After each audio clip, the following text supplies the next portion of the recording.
Hey everybody, as you can see, a little bit different setup than normal. We're trying something new here on the channel, kind of a podcast style conversation video talking about some of our favorite movies. I'm going to have a different guest on every episode, and the guinea pig in today's episode is my buddy Travis. We used to work in TV news together at Wink News in Fort Myers, Florida. Travis, thanks for being the first one on the I don't know what I'm going to call it yet, maybe movie talk or something. Thanks for being here. Thanks, buddy. I'm glad to be here. We're going to be talking about one of our favorite movies, Last Action Hero from 1993, Arnold Schwarzenegger movie. Travis, you wanted to talk about this movie. I let you pick which one we wanted to talk about, and it just happened to be one of my favorite childhood movies as well. So why don't you just kind of explain briefly why you wanted to talk about Last Action Hero? I liked it because growing up, watching that, you grew up in the action hero genre. You got, Schwarzenegger was always the star of that. You had Van Damme, you had Stallone, and this was the first movie that I could remember was like a celebration of that whole genre. Mm-hmm. And it was besides probably Kindergarten Cop, Schwarzenegger's funniest film because he was making fun of himself. Mm-hmm. Yeah. And I just love that it was the idea of the kid, as a kid yourself, always imagining yourself inside those kind of movies and those kind of situations. But this kid actually got to go into that film. And I was always like jealous. Like if I could only find that ticket, if I could find Harry Houdini's special magic ticket, then I could get into the film, Yeah, that would be so much fun. Cool. So just in case you haven't seen this movie, we're going to be probably getting into some spoilers. So Oops. Just a warning. No, I don't think you spoiled anything yet, but we will be. It's a very meta movie. It's movie within a movie type thing, and we'll explain that in a little bit. But let's back up a little bit. So 1993 it came out. I was only 4 years old. I forget what year you were born in. I would have been 7 when this came out. Okay, so I didn't see it in the theater or anything. I remember watching it on a VHS copy and in my living room when I was a kid and instantly loved it. I thought it was so funny. Like you said, I think it's one of Arnold Schwarzenegger's I think it's one of the more underrated movies out there. I don't think it did terribly well at the box office. It had a budget of $85 million and only made $50 million domestically. 137 million worldwide though, so it didn't lose money. But you compare that to Die Hard, which so we should mention that this movie was directed by John McTiernan, same director, who also did Die Hard and he Predator. did Predator.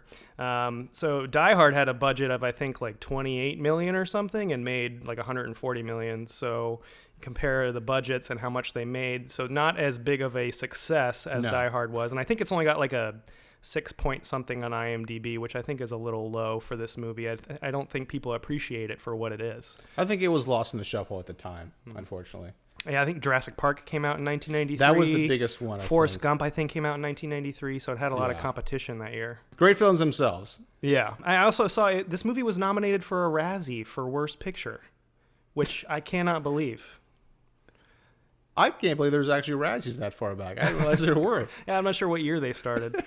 So why don't we jump into the movie? So the kind of the premise of the movie is that there's this magic movie ticket, which can transport you from the real world into the movie.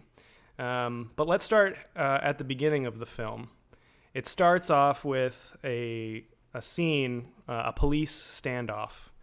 There's a villain holding hostages on top of a building, and then you're introduced to Arnold Schwarzenegger, but it's actually not Arnold Schwarzenegger, or it's Jack Slater. You don't realize at this point yet that you're watching a movie within a movie.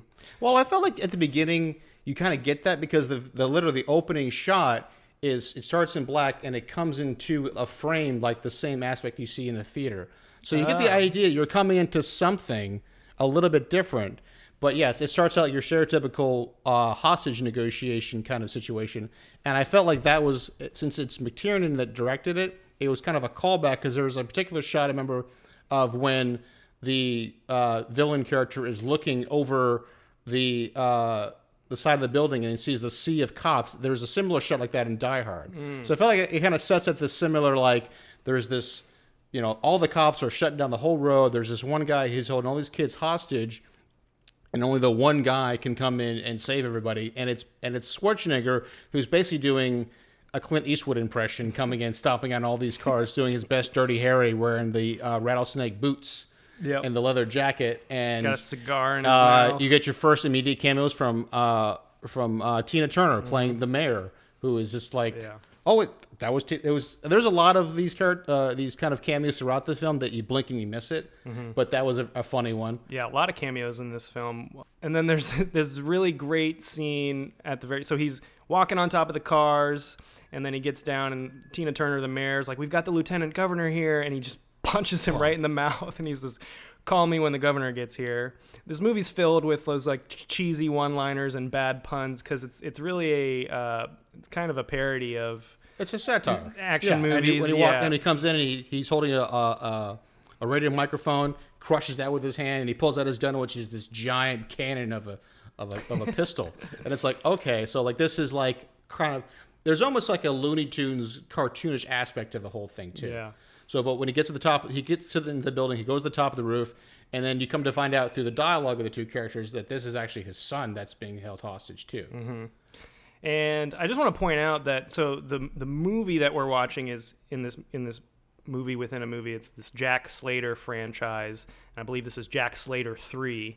Yes. So it's the third in a trilogy, and it's this very popular Arnold Schwarzenegger franchise. Then you're introduced to this the villain that's holding the hostages on top of the roof. I just want to talk about him briefly because I think he's great. He's called the Ripper. And he wears like this yellow trench coat, I think, and his weapon of choice is this badass axe, and he's played by Tom Noonan. I think the Ripper is such a cool villain. He just looks terrifying. Yeah. And he just looks like he looks just crazy enough to pull off anything he wants to do, but he's also sane enough that he's smart enough to do it too. Mm-hmm. Yeah, he later on in the movie he's so quiet and reserved, like he's a psychopath, but then when he confronts Jack Slater, they have such a like good back and forth dialogue with each other. It seems so natural. It seemed like I believe that these guys have gone. This is the Batman and Joker. I can totally see that these guys have gone back and forth for years, and now at this point he has his son. He's holding him next to the side of a building, like ready to kill him. I love the part when Jack Slater gets on top of the roof and Ripper tells him to put his gun down. He's like, "Is that really it?" And he pulls out like three knives and like six more guns out. Yeah, yeah, and again, like that becomes like that kind of like hit the satire, the kind of the funniness of it's like, okay, I'm seeing it's serious in its tone, but it's also the film is not taking itself seriously. There's going to be some realizing how ridiculous these things are. Just poking fun at 80s and 90s action movies really well. So, and then another thing I love, so the Ripper throws the axe at Slater, and there's this really cool shot when Arnold Schwarzenegger's like falling backwards and the axe just misses his face. I always thought that scene was so cool as a kid. Wouldn't that have been so great if that was done today with 3D? Oh, that would have been just perfect. a great scene. Yeah. That's like the Matrix right there for us. Yeah. And anyway, then the film goes out of focus, and that's when you realize that there's this kid. Like, this is not the film I'm watching. I'm actually watching a film through the prism of this kid now. Yeah. So we're introduced to Danny, played by Austin O'Brien, and he's in a movie theater by himself watching this, probably for the 100th time, because he's a huge Jack Slater fan. Anyway, I wanted to get your thoughts on Austin O'Brien's performance as Danny, because I feel like this might be why some people didn't like the movie as much as others did. Did you think he did a good job as Danny? Because he's probably the second main character in the whole movie behind Arnold Schwarzenegger. It's him and Arnold that are the two main characters of this movie. So he had a daunting task ahead of him to, be the main character of this movie. And I think he's maybe 10 or 12. Something like that in this movie. I think something like that, yeah. So what did you think of his performance? I thought his performance was fine. I thought, as a kid growing up, being that roughly same age as the one I'm seeing, it's like he's acting the same way I would act. I'm a film nerd at that time too, so I would, if I was in a film, I'd be kind of talking about, this is not real. Like, I know this isn't real, and trying to explain to the characters inside of it. But the character isn't really provided with a lot of depth. You kind of get some of those background exposition you get when he has his conversation with his mom later on, and you realize why he's going to theater, because he sees Jack Slater as a father figure, because where he's from in New York, I mean, that's the thing the film always does too very well is that juxtaposition between the reality of the seedy, dirty, dark New York, and then you've got this nice, sunny California, beautiful. Yeah. So that going to the film again, like everybody does, you go to watch a film for that escapism. Yeah. But I thought his performance was always okay. But from what he was provided at that time, I mean. Yeah, I did too. I can see why some people might think his character was annoying, but he never really bothered me. I thought he did a pretty good job in this. He's the representation of the audience along the way, but he's also a kid, but he's over his head, and he's finding his way inside that new reality. Like you mentioned, you learn that he's this troubled kid. He doesn't do well in school.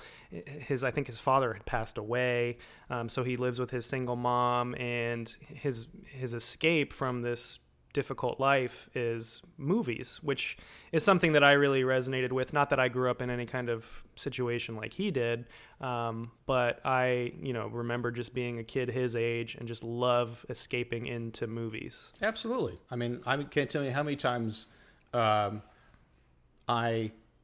guess I could say it now because it's been long enough, but I mean, I would go to the local theater here. I would go to, like in the summertime when I had no school, but I would go, I would pay for the noon film, but then I would go to the other film and the other film, or just like sit by and just watch, a couple of minutes or here and there, just if I like it or not. So then you're introduced to the magic ticket. His buddy who owns the theater, played by Robert Prosky, he tells him about this ticket he got from Harry Houdini. And he's like, I've been holding on to it for all these years. I'm going to give it to you. And he rips it in half. And I think when he rips it, you see like this twinkle. So it's a magic ticket. So he's watching the brand new Jack Slater. There's this great scene with Arnold at this house that explodes. And then these bad guys are coming after him.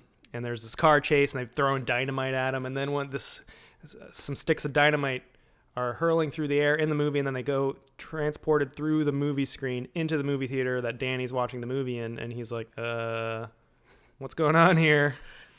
This is beyond 3D at this point. So he freaks out, starts running away from the dynamite, it explodes, and now he's transported into this Jack Slater movie. Yeah.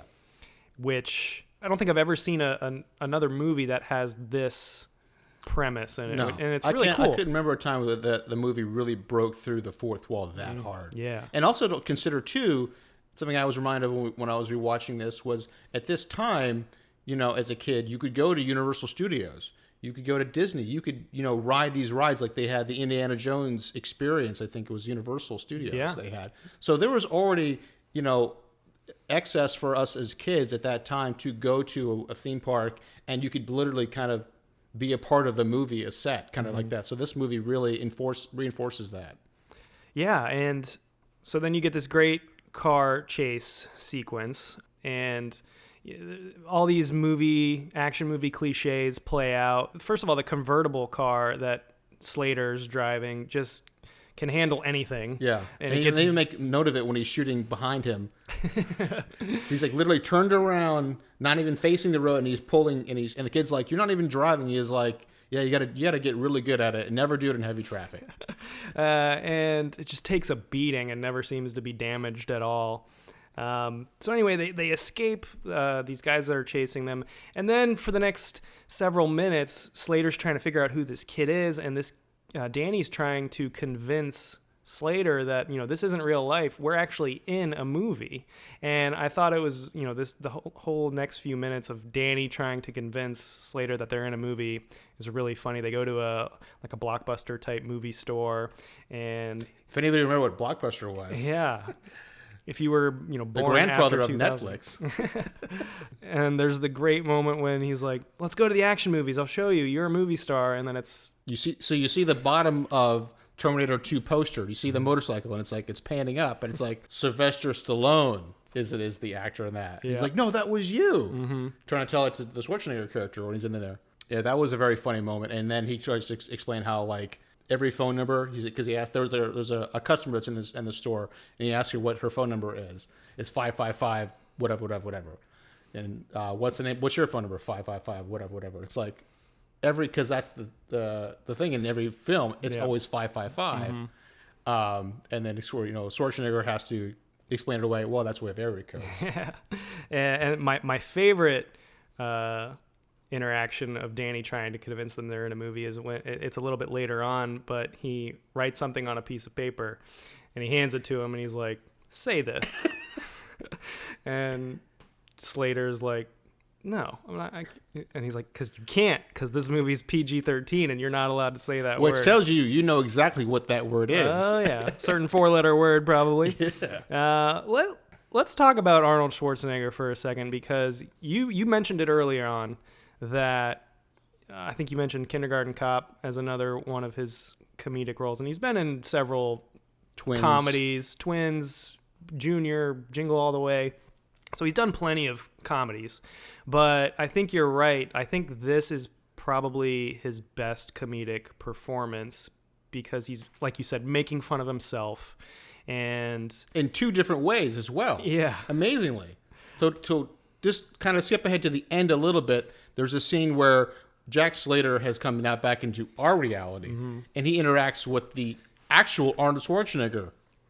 And that Arnold Schwarzenegger was at a premiere for that Jack Slater film, and he talks about how many people have been killed, compared to the last film, and just how dangerous it is. And he's promoting Planet Hollywood.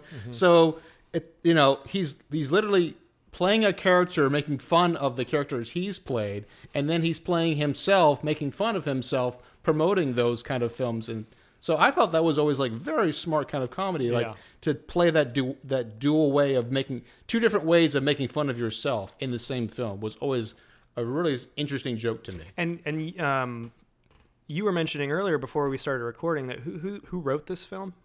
This was written by Zach Penn, who later went on to do the X-Men films, and it was he wrote the screenplay. It was also written by Shane Black, who, I mean, anybody knows anything now, he did, Iron Man 3.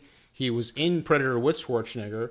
He's been doing films for years. He did Kiss Kiss Bang Bang. Plenty of great film. He did another recent Predator film, a remake that they did. And you get that Shane Black trademark in like the first few seconds of the film when they open up and it's set during Christmas. And even the police captain says at the beginning of the film, what a way to spend Christmas. So you get that immediate Shane Black signature moment. It's like, oh, it's always set during Christmas. So going back to Schwarzenegger real quick and his performance, I do think that this is his best comedic performance, and I wanted to just mention, so my absolute favorite moment in the entire movie is they're trying to track down who the bad guys are who are responsible for killing his favorite second cousin when the house blows up and everything. And Danny's like, I could probably take you to the house. I've seen it because it was in the first part of the movie. And he's like, oh, really? So they're driving through this neighborhood. And then Danny's like, wait, that's it. The bad guys are in there. And Arnold, he's just like... loses it. He's like, how dare you say that? He's like, you mean all these years of... He's like, you just... broke through, you just cracked the biggest case in a matter of seconds. All this years of training that I had to go through, and all I really had to do was drive around and point at a house and say, the bad guys are in there. And it just cracks me up every single time. And then Danny responds like, oh, you think you're really funny, aren't you? And what does he say? Of course I am. I'm the famous comedian, Arnold Braunschweiger.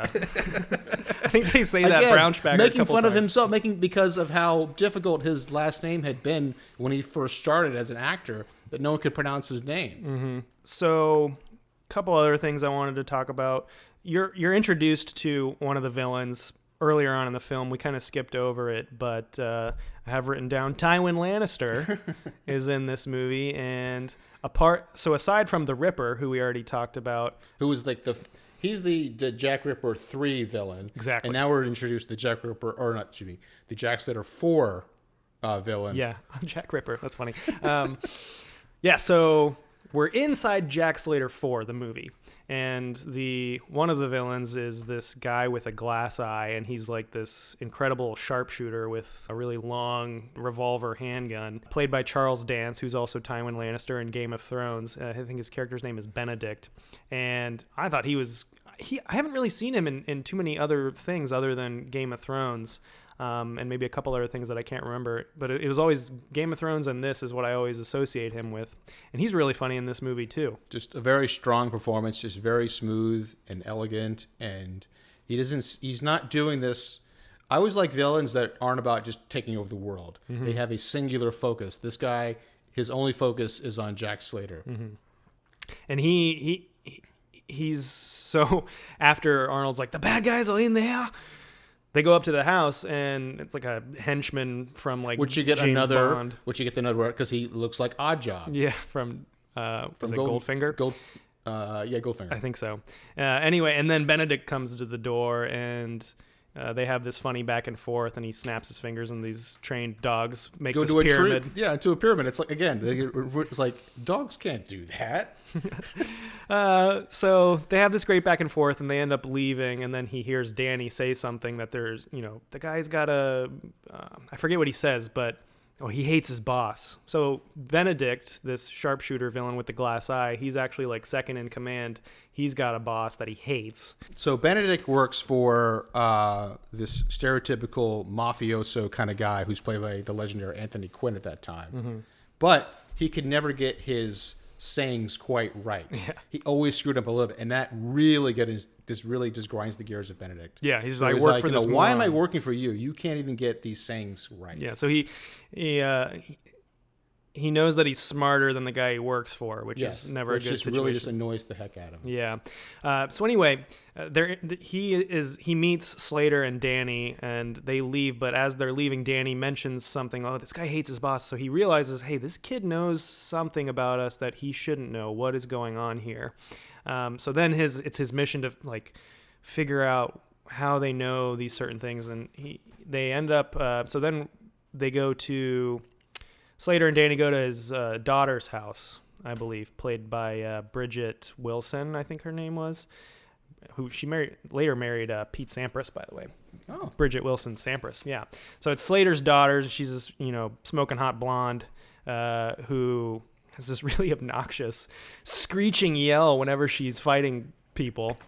Anyway, the Benedict and his goonies come to that house, and they capture the daughter, and my favorite line of Benedict's in the movie is Danny's like, you better not harm a hair on her head.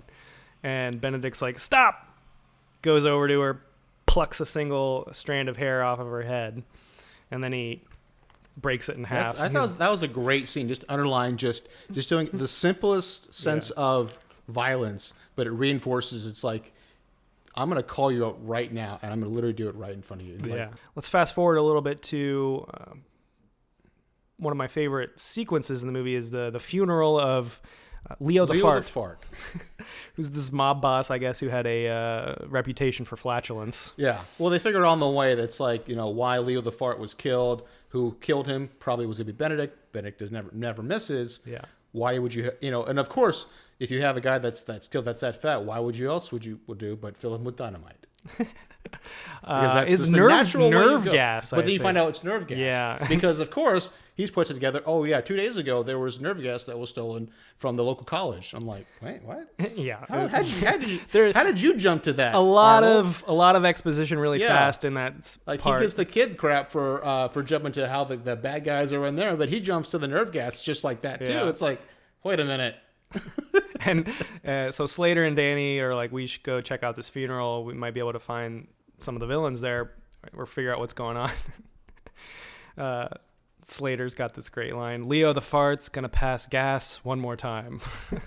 And I love how, so Slater infiltrates this funeral. It's got like 100 mafia members there at this funeral. They're all in black, and he just waltzes up in jeans and his signature brown jacket, and he's just got a hat on. Yep. Which is, I guess, another cliche of. I was trying to rewatch when I rewatched it. I was trying to look at it, see if it said Planet Hollywood on it or something like that, because I was like, there's got to be some sort of reference. And another reference I want to point out. Michael Gazzo is in that film, which I didn't realize. Which it's another, again, a blink if you miss it. He plays Torelli.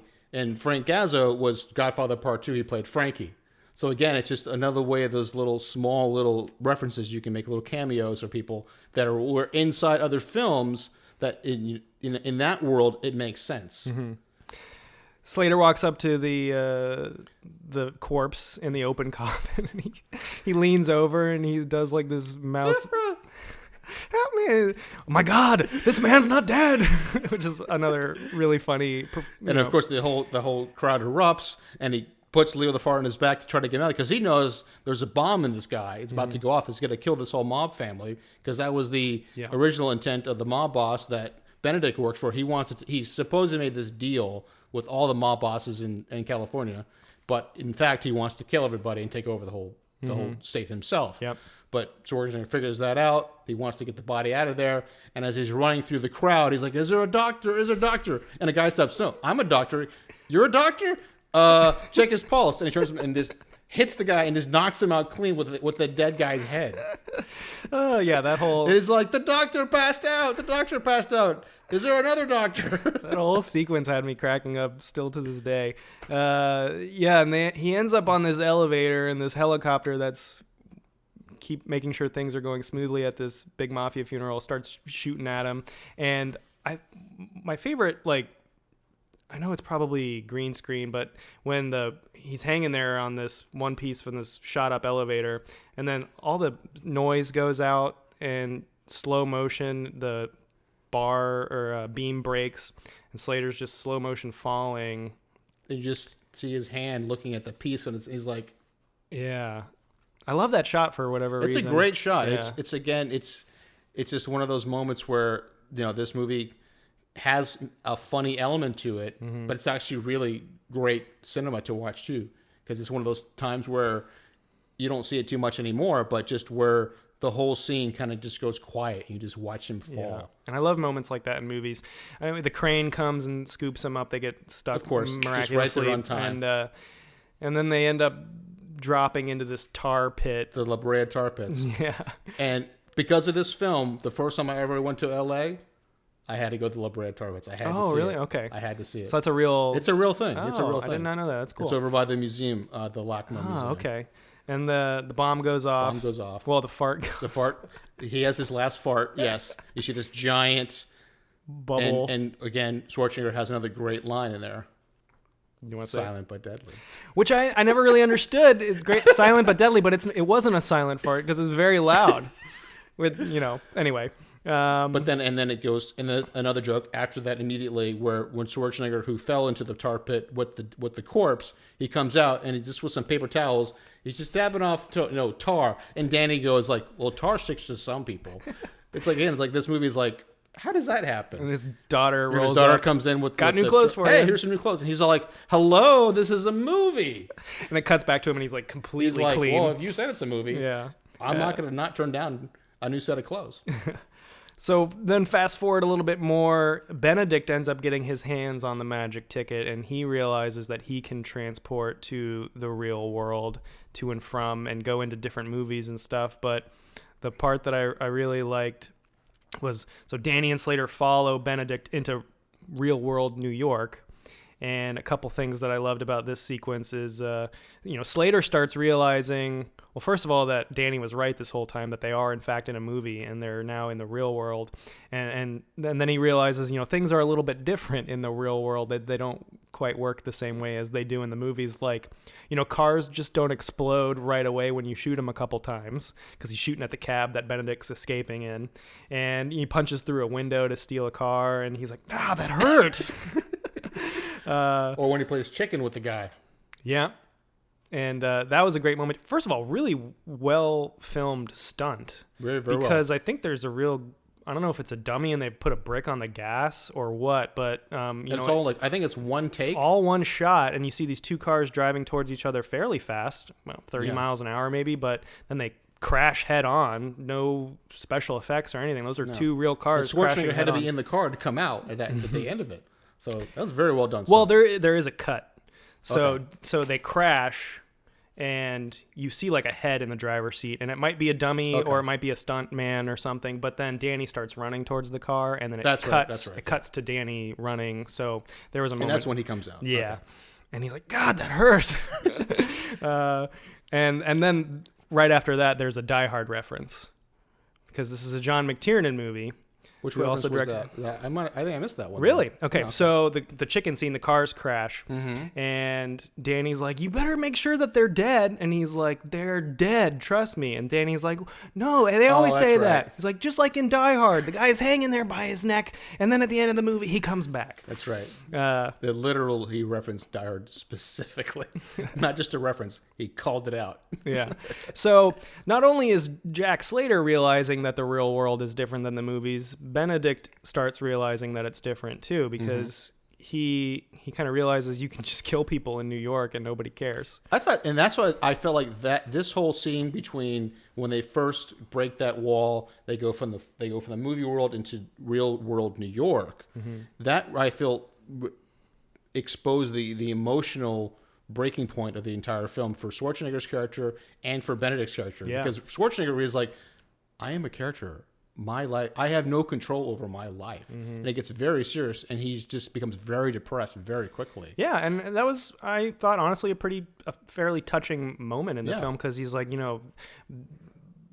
writers have been just writing my life for me, and he had this young son who got killed in Jack Slater 3, and he realizes it was just for entertainment. Yeah. All that pain I had was just for entertainment. And then Benedict realizes, oh, this is a world where I could literally, and he does this in the scene, he literally just walks up and shoots somebody. Yeah. And then he shoots off a couple of extra rounds and proclaims, I just shot someone. Yeah, and nothing happens like in the film, like there have been cops swarming within seconds. Yeah. And he's all like, oh, in this world, I can do bad things. Yeah. And I'm fine. And again, it just becomes like that underlying sense of the real world we have is very scary, very dark, but we want to escape to this sense of movies. Excuse me, I just murdered a man and I did it on purpose. Shut up! Shut up! I'm trying to sleep. It's like, okay, that's stereotypical New York right there. Okay, let's just some random things that I have written down about various parts of the movie that I wanted to mention. First of all the cameos that appear in this movie. So many. Earlier on, you got Tina Turner, like Turner you at the beginning. mentioned, Sharon Stone when they're walking into the police station, and then Robert Patrick as the T-1000 walks out briefly. I always love that part.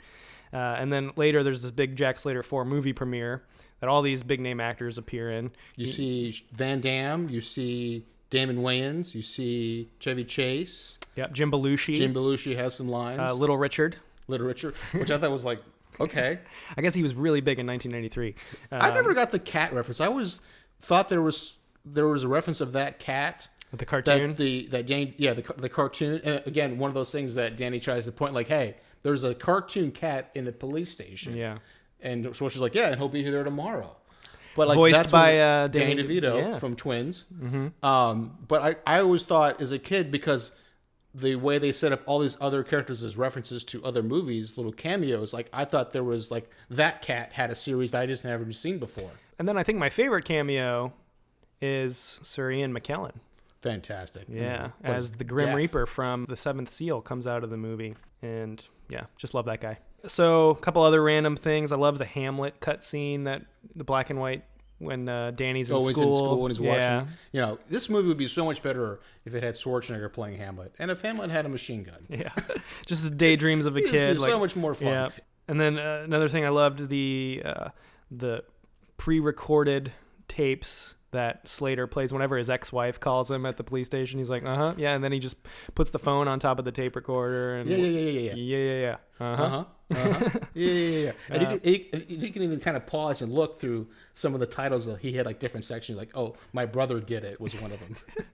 Yep. I thought that was really funny. The actor who plays Lieutenant Decker, the police lieutenant, Slater's boss, Frank McRae, I believe his name is. He's only in like a few scenes, but he's so freaking funny because his shtick is he just yells. He gets really angry. He literally breaks glass. He yells so loud. He has smoke coming out of his ears, and he just rambles on in gibberish as he's talking so fast. Really funny. And then this is something that I was thinking of when I was watching. I just watched it yesterday, and watching it now, I don't know how many times I've seen it, probably like 6 or 7.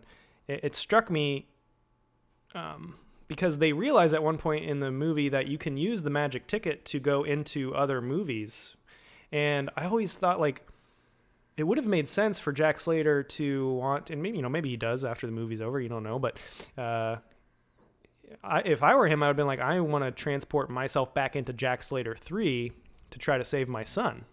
I always thought that would have made sense for his mind to go in that direction, which, it never happens, because the son is like this kind of through line throughout the movie. He this horrible memory that comes into play a few different times. So I always thought, like, you can use the magic ticket to go into Jack Slater 3 and try to save your son. Anyway, anything else that you wanted to talk about? You mentioned earlier that there was this great moment when Benedict realizes that the ticket works and that he can transport. I always felt, as a film person, the idea of movie mistakes. The film itself even addresses the idea of the movie mistake. Yeah, like in Die Hard. And that's what I felt like this was kind of one of those moments. So in a classic moment in Die Hard, people will remember a classic movie mistake. So the beginning of Die Hard, when they go into Nakatomi Tower, all the crew of the bad guys, they come out of this big old truck, and there's like 12 of them. And you can just see them. There's nothing in there except for them. They go through the whole film. At the end of the film, to escape the tower, an ambulance drives out. And it's like, wait a minute, I didn't see an ambulance in there before. And then later on, McTiernan has said that, yeah, we just kind of just threw that in there. We didn't really care about continuity. It's just like that needed to work in that moment because we never thought about how they're going to escape.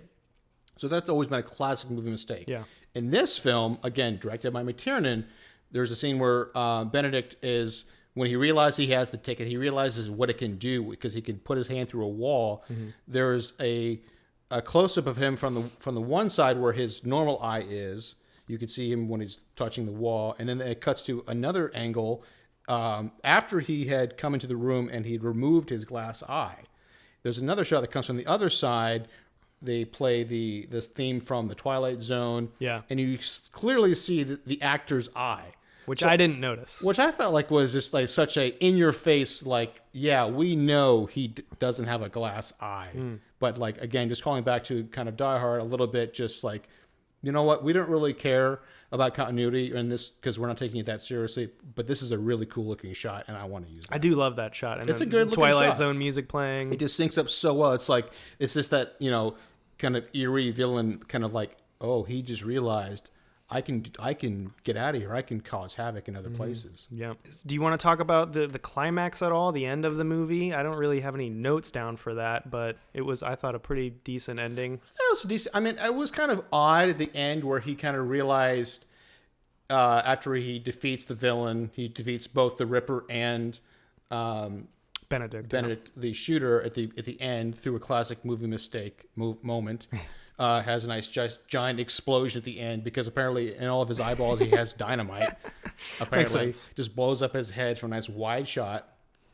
But I thought it because at the end, like they had this really beautiful moment at the end where Danny realizes in order to save Jack because he had been shot in the real world, he's dying. Mm-hmm. Kind of like like a Superman, like he's got the kryptonite in him. But he has to get back to the sun to survive. That's the only way he can survive. For Schwarzenegger, the only way he can survive is going back into the movies because in the movies, the rules are he can't die. He has to always live. So to get him back into a film, he has to go back to the original theater. He has to get the ticket back. Mm-hmm. He interacts with death. Yep.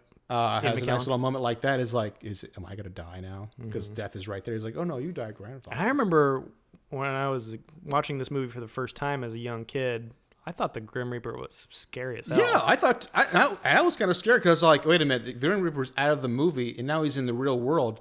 Is he roaming the actual world now? Yeah, and he just like touches this police officer's shoulder, and the guy starts coughing, just like coughing. Yeah. It's just like, oh, he just died. I was like, okay, that's scary. It's just that easy for him. Yeah. But they had this nice little moment where he asked Death for help. He's like, well, Benedict had the one ticket. If I were you, I'd be looking for the other half of the ticket because it's two halves. Yep. The thing comes to life. He gets Schwarzenegger back into the film, and probably my favorite reference, which I got later once I saw the film, but once Danny has gotten like this crowd of other cops and doctors to help him out, and the doctor is assessing Schwarzenegger's wound, and he's like, "Is this a joke? I wouldn't call this a flesh wound." Yeah. Which again, as a kid, like I didn't get that until I watched Monty Python. It's like, okay, now I get the joke. Oh yeah, good point. Yeah, I didn't even think about the Monty Python reference. But in the end, he goes back. Danny's back in the theater. Schwarzenegger's back inside the movie himself. You know, the worlds have been realigned. Everything is back to normal now. And Schwarzenegger has this moment at the end too, where he talks to the captain again. Is all like, "Shut up! Stop yelling at me. You know, I'm the good guy. You're the comic relief. That's what we work on. But that's the deal. So leave me alone. And I don't want to be a cop anymore." I'm like, wait a minute. Okay, this is getting a little crazy. Where he's like, he's aware of his surroundings, and like he's like, I don't want to be a cop anymore. It's like, okay, I don't know where that character's gonna go now if he doesn't want to be a cop. Makes you wonder what direction that would go. And that's where I want to see the sequel. It's like, what does Jack Slater do in, I guess, retirement? Hey, Arnold, if you're watching, do a sequel to Last Action Hero. It'd be great. I want to see like the retirement years of Jack Slater. I want to see what he's doing now. And at the very end, a beautiful ending shot of him going over the hill, sunset, and just literally waving. Another meta way of like, I'm not waving just for waving's sake. I'm waving to the audience. I'm saying, that's it. We're done. That's all, folks. Nice little moment. All right. Well, seriously, folks, if you haven't seen it, I really do think that this is an underrated gem of a movie. It might not be for everybody. I personally think it is filled with entertaining action, and it's really funny. It's just fun. It's just silly fun, and it's kind of thought provoking. It's like, well, what if I had a magic ticket? What movies would I go into? Who would I interact with? Yeah, stuff like that. Great plot. Arnold Schwarzenegger's best comedic performance, I think, in both of our opinions. Very funny. And Last Action Hero, 1993. Check it out if you haven't already.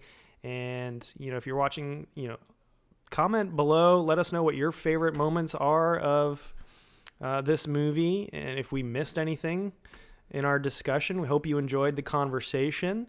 Hopefully, I'll get to do more of these in the future with a different guest. But again, Travis, thanks for being the first one. I appreciate it, man. Thank you, man. Appreciate it. All right.